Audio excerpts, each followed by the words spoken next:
Going in Style. The film starts with Joe Harding, Michael Caine, going into the Williamsburg Savings Bank.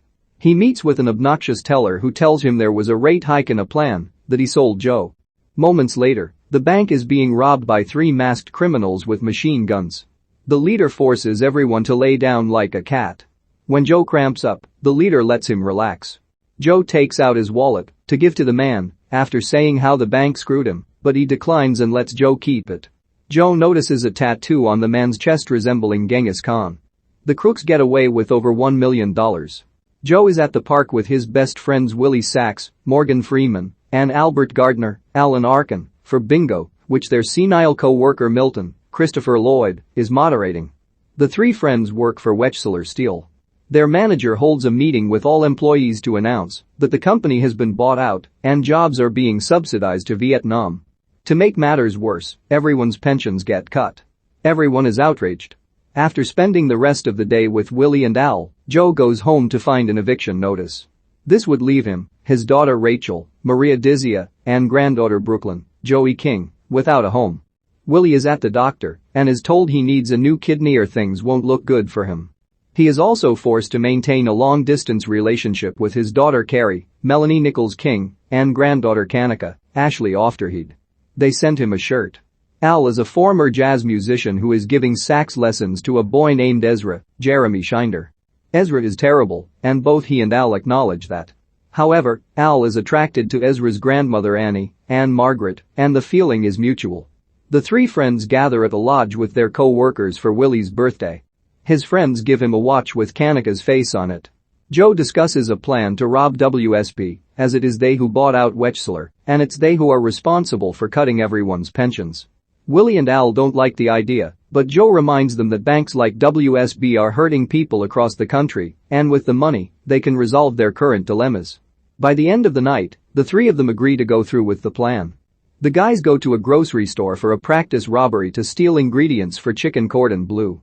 Al finds Annie working there and chats her up while Joe and Willie clumsily try to steal products. The 2 run out of the store with their stolen goods and are chased by Cindy, one of the store's security guards. Joe steals a lady's motor scooter and has Willie sit in the basket as they try to outrun Cindy. Willie throws flour in the air to throw Cindy off. They fail to beat the red light and stop before they crash into a bus. Al also gets caught, and the 3 are taken to the security office but are let go soon after. Joe brings his friends to Murphy, Peter Serafinovich, his former son-in-law who runs a marijuana dispensary. Joe convinces him to find someone who can help them pull off the heist. Murphy sends them to Jesus, John Ortiz, a man who runs a dog shelter. He makes the guys take hits from a joint to prove they're cool with him. When they bring up the plan, Joe makes it clear that the matter is urgent for those closest to him, since he has 20 days left before he and his family get evicted. Jesus respects Joe's courage and agrees to help the guys. Over the next 2 weeks, the guys work together with Jesus to go over the plan. They practice their quickness in getting away, how to use an inconspicuous getaway vehicle, establishing an alibi, and learning to shoot if necessary. Before going through with the plan, Joe takes Brooklyn to school and tells her Murphy will be there to pick her up later. It's clear that their relationship is strained. Joe tells Murphy that if anything happens to him, he will no longer be able to cover for him. The guys establish their alibi by volunteering at a carnival thrown by their lodge buddies. They leave at the right moment to move in on the bank. They disguise themselves as Frank Sinatra, Joe, Dean Martin, Willie, and Sammy Davis Jr. Al. A teller sets off the alarm, forcing the guys to move faster. Willie starts to feel dizzy because he can't breathe so well under his mask. A little girl named Lucy, Annabelle Chow, notices and tries to help by partially removing his mask, but she never sees his full face. She does notice Willie's watch with Kanika's face on it. Willie gets up and starts to head out, but the obnoxious teller from before pulls out a gun and shoots at the guys, but he's terrible and misses every shot. Al then approaches him and fires his gun, but it was loaded with blanks.